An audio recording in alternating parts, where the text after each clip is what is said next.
Bueno, continuamos en las cosas como son. A ver, tenemos que irnos a Paracas, donde nuestro compañero Fernando Carvalho ha conversado con la defensora del pueblo, Eliana Rebollar, en lo que ya ha sido la clausura de esta 60ª edición de la CADE Ejecutivos 2022. Así que vamos a escuchar esta entrevista.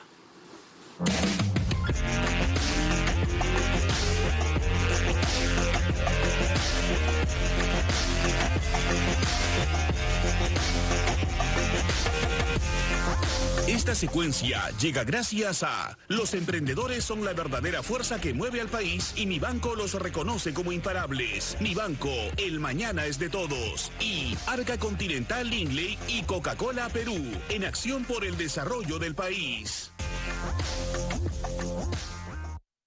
Gracias, Omar. Estamos con la doctora Eliana Rebollar, que es la defensora del pueblo encargada aquí en el CADE, en donde ha tenido una participación en una mesa dedicada a la detención de la destrucción de nuestra institucionalidad. Y ha participado junto a la presidenta del Poder Judicial, Elvia Barrios, y a la fiscal de la Nación, señora Patricia Benavides. Señora Eliana Rebollar, muchas gracias por estar acá. Gracias, Fernando. Ha habido un aplauso muy sonoro y muy intenso. Y yo quisiera saber a qué lo atribuye usted. ¿Por qué ustedes tres, altas funcionarias del Estado, han tenido tanto impacto, más que sobre temas específicos económicos y empresariales, a una conferencia anual de ejecutivos?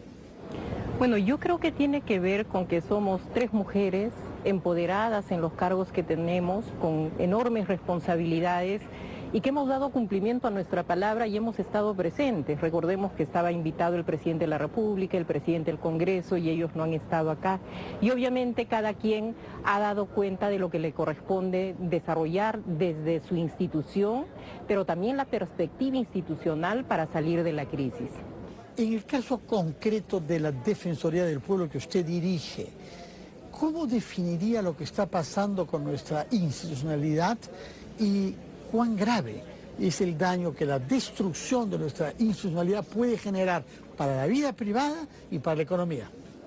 Bueno, en una palabra, está bajo amenaza, y bajo amenaza seria, porque nosotros vemos el impacto que tienen las políticas públicas en la gobernanza, precisamente en cómo responder desde el Estado a todas las demandas ciudadanas que tienen las personas, y a esa división tan marcada que hay entre los sectores empresariales, los sectores que no están en el rubro, el tema de la informalidad, un país dividido geográficamente, culturalmente, y esto para nosotros es lo que se tiene que resolver. Postulamos a que haya una propuesta de integración nacional, porque si estas brechas nos van alejando cada vez más, el temor es que esa amenaza se convierta en realidad y que no podamos resolver bajo los márgenes del sistema democrático nuestras diferencias y sacar adelante al país. Sin duda hay un factor que destruye nuestra institucionalidad, porque destruye las bases sobre las que ella reposa, que es la confianza de los ciudadanos en quienes nos representan, quienes que dirigen el Estado, que es nuestro patrimonio común. Y este factor es la corrupción. Usted ha hablado muy explícitamente de eso hoy, de la misma manera que lo hace desde que asumió las funciones en la Defensoría, y ha propuesto que la Defensoría termine de elaborar un mapa de la corrupción en el Perú que nos oriente mejor, que sea más o menos similar a lo que hacen ustedes con los conflictos sociales, puesto que se han convertido en una institución de prevención, de análisis y de información sobre los conflictos que hay en nuestro territorio. Sí, es un mapa que estamos construyendo con información oficial de diversas instituciones. Estamos apelando al Ministerio Público, al Poder Judicial, a la Contraloría General de la República, y como todo mapa aspiramos a que se convierta en un reporte periódico que dé cuenta, por ejemplo, de los importantes procesos judiciales de corrupción que tienen autoridades. Hemos empezado con una primera entrega de los gobernadores electos, que claro, son pocos, de 16, 13 tienen procesos, el principio de presunción de inocencia, ellos podrán defenderse, pero para nosotros es importante instalar en la ciudadanía que tengan el ojo bien puesto en esas autoridades porque van a ser nuevamente autoridades y van a tener la opción y la decisión sobre fondos públicos en las regiones. Queremos hacer lo propio a nivel de las municipalidades, estamos buscando apoyo para poder llevar adelante esto. No es fácil, pero el país lo necesita, porque si no trabajamos en esa mirada de ponerle los reflectores a la corrupción y a qué es lo que están haciendo las instituciones llamadas a combatirla, creo que poco o nada vamos a hacer. Ustedes no tienen una función jurisdiccional, no sancionan, pero son los que reciben las quejas de los servicios públicos en particular, es decir, educación, salud, infraestructuras y seguridad. Es a ustedes ante quienes la población se expresa y confía más. Y por eso usted está preocupada por el tema de la corrupción tal y como se expresa en la parálisis de obras públicas en el Perú. El día de ayer, el ministro de Economía dijo que hay 2.500 obras públicas, es decir, en todos los distritos y provincias de nuestro país, los ciudadanos miran que hay obras que se han comenzado y que no se han comenzado, algunas de ellas 5 o 10 años, con el agravante de que se pierde el esquema financiero con el que comenzaron y es muy difícil relanzarlas. Dijo, no habrán obras nuevas hasta que no se culminen ellas. Ustedes reciben las quejas de todo lo que no hay como servicios a causa de esta expresión de la corrupción y la negligencia, que es la parálisis de la inversión pública. Sí, y eso es muy grave porque las autoridades políticas quieren instalar su obra y la obra que inició el anterior simplemente se deja, no se concluye y eso tiene un efecto muy grande en las políticas públicas. Justamente en la CADE les decía que el año pasado, por información de la Contraloría, se ha perdido cerca de 21.000 millones de soles por actos de corrupción. Con eso se pudo hacer colegios, escuelas, que tanto necesitamos. Hay niños que están en situaciones precarias y claro, sí nos parece importante y eso ha sido una propuesta del Contralor de la República con el Ministro de Economía. Yo hablé con el Ministro de Economía y nos decía que se terminen las obras y creo que eso es importante, pero además hay que darle celeridad y también hay que darle capacitación, hay que tecnificar a los cuadros en regiones y en gobiernos locales, porque si ellos no saben cómo llevar a cabo estos procesos, obviamente van a demorar. Hay otro factor sumamente negativo para nuestra institucionalidad y para la confianza de los ciudadanos, que es el nombramiento de funcionarios sin idoneidad o sin cumplimiento de los requisitos previstos por la ley. Y se han pronunciado sobre este tema en varias oportunidades. ¿Qué nos puede decir sobre esto? ¿Qué podemos hacer para evitar que el Estado sea utilizado como botín o sea copado por gentes cercanos al poder? Bueno, la Defensoría lo viene denunciando y nosotros saludamos que los medios de comunicación también lo hagan. Sin embargo, vemos que en las altas esferas a nivel de ministerios, viceministerios, direcciones, sí hay una precariedad en ello, porque al denunciarse la falta de idoneidad y el incumplimiento de requisitos o su vinculación con hechos de corrupción, violencia contra las mujeres de los funcionarios, muchas veces quien los reemplaza tiene peores credenciales. Entonces ahí hay un impacto directo en las políticas públicas y por eso es que nosotros hemos abogado porque Servir continúe y sea reforzado continuando en PCM, porque había una idea de llevarlo al Ministerio de Trabajo y Promoción Social. Entonces sí creemos que los cuadros profesionales deben mantenerse. Hoy en día la burocracia peruana se está manteniendo por esos cuadros fijos que no pueden mover. Entonces, el Estado se hace fuerte cuando tiene profesionales que realmente responden, tienen la formación y pueden tener una comprensión y dimensión de los problemas en el país. ¿Se han pronunciado usted hoy incluso, respecto del valor de la inmunidad que algunas autoridades tienen para el ejercicio de sus funciones? Pero ha insistido en que hay que tener clara la línea que separa la inmunidad de la impunidad. Explíquenos esto, por favor.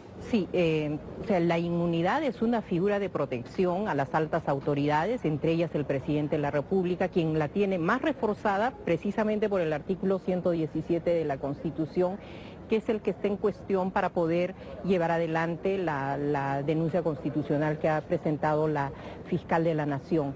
Entonces, sí es necesario tomar decisión y por eso hacía referencia que cuando nace la Constitución hubieron voces que decían que en el 117 se debió poner el tema de la corrupción. Hoy en día hay proyectos de ley que van en esa medida, pero el Congreso no ha tomado esa ruta. Si lo hubieran tomado en el Congreso anterior, hoy hubiera sido fácil, porque necesita 2 legislaturas, llevar adelante ya las reformas y probablemente darle esa vía de conducción. Entonces hay un entrampamiento, hay una protección que ha sido pensada en el nacimiento de la Constitución para un presidente que tiene una mayoría en el Congreso. Hoy la situación es diferente y obviamente nos está pasando la factura. Puesto que usted menciona al Parlamento, al Congreso, hay un debate en curso sobre una ley que ha sido convalidada por el Tribunal Constitucional que modifica, interpreta, precisa, matiza los alcances del artículo 79 de la Constitución que prohíbe explícitamente que los congresistas tengan iniciativa de gasto. Una opinión sobre este tema. Sí, el tema de la iniciativa de gasto tiene que estar escoltada y resguardada por el Ministerio de Economía y Finanzas. Entonces, esa es una responsabilidad del Ejecutivo y ahí hay muchas tensiones. Entonces, por eso es que este artículo precisamente no le da esa posibilidad al Congreso para que no haya pues una politización de decisiones a ese nivel y que después sean inmanejables. O sea, si sacamos esas leyes, después quien va a tener que darle viabilidad es el Ejecutivo. Entonces sí, nosotros en la Defensoría hemos visto con mucha preocupación cómo el tribunal ha cambiado la posición y ha edulcorado el tema de la interpretación y le da la posibilidad al Congreso para que pueda legislar en materias que tienen connotación económica. Con eso podrían, por ejemplo, decir que se aumenten los salarios a una institución, ¿no? Y el Ministerio de Economía y Finanzas tendría que tomarlo. Hoy en día tenía por ese artículo esa restricción o el tema de invertir en salud. O sea, puede ser muy loable el ánimo que tengan de ponerlo en práctica, pero hay que respetar las competencias y esa es una competencia del Ejecutivo, porque las arcas públicas están en el Ministerio de Economía y Finanzas. Ustedes como Defensoría tienen una unidad de previsión y gestión de conflictos sociales. No son un órgano ejecutivo, pero han actuado y han acompañado al Ejecutivo en varias oportunidades desde hace ya mucho tiempo. Y hay un órgano en el Ejecutivo que depende de la PCM, una secretaría dedicada a esto. Sin embargo, hemos visto el estallido, en algunos casos reiterado, de conflictos que han paralizado la producción minera. Estoy pensando particularmente en el corredor minero, en el Cusco. Hay un bloqueo en la comunidad de Canguire, en Apurímac, y hemos visto la semana pasada la captura de un barco en el río Marañón. ¿Qué está pasando? Que parece que no se prevé y cuando está en un conflicto no se logra resolverlo. ¿Qué nos está faltando? Bueno, en realidad desde el Ejecutivo no hay una mirada estratégica del manejo de la conflictividad social, han habido muchos cambios. Nosotros consideramos que no hay una política, no hay una estrategia, no hay un sistema y esto les estalla en la cara. Han habido muchos cambios en estas secretarías y viceministerio, pero también es necesario señalar de que el presidente viene de un gremio sindical. Entonces, las expectativas de la población son altas respecto al rol que él debe tener. Y claro, nosotros sentimos que el manejo de la conflictividad para él no es una prioridad, porque si fuera la prioridad del presidente, estaríamos pensando en cómo transformarlos en una posibilidad para que haya más inversión. No hay más inversión en este gobierno y eso nos va a pasar la factura porque van a haber menos impuestos y la economía se va a ver afectada. Y eso disuade la inversión. Una última pregunta, señora defensora, que tiene que ver con la libertad de prensa y expresión, que está amenazada por declaraciones de varias autoridades del Ejecutivo, no solo una, y que ha tenido su expresión más patética y extrema en el maltrato que ha propinado el primer ministro la semana pasada a una colega, y lo ha hecho en relación a algo al cual usted es muy sensible, usted y toda la Defensoría, que es la calidad de mujer, madre, hija, esposa, con el que el señor primer ministro ha creído tener derecho a meterse. Sí, ha sido un caso inaceptable para nosotros, la forma como ha sido atacada la periodista Sol Carreño, pero esto ya es una sucesión de hechos que en este gobierno se han dado y lo hemos ido denunciando públicamente en la Defensoría, hemos sacado pronunciamientos porque esta hostilidad ha sido desde ataques incluso físicos, ataques del propio presidente, del presidente del Consejo de Ministros y claro, en el caso de Sol Carreño cruzan ambas cosas, es el ejercicio de prensa de una mujer y cómo se la ataca por su condición de mujer. En el fondo lo que le está diciendo el presidente del Congreso de la República es que regrese a su casa. Y ese es el mensaje de una sociedad machista en la que no se reconoce que una mujer esté en un espacio público. Felizmente que su voz suena y que ha sido aplaudida, usted y sus dos colegas mujeres del Poder Judicial y de la Fiscalía quizá, por la manera de hablar claro y por el rigor para hacer su deber, independientemente de las circunstancias políticas que hayan en nuestro país. Muchas gracias por su tiempo, señora Eliana Rebollar, defensora del pueblo. Y gracias, Omar.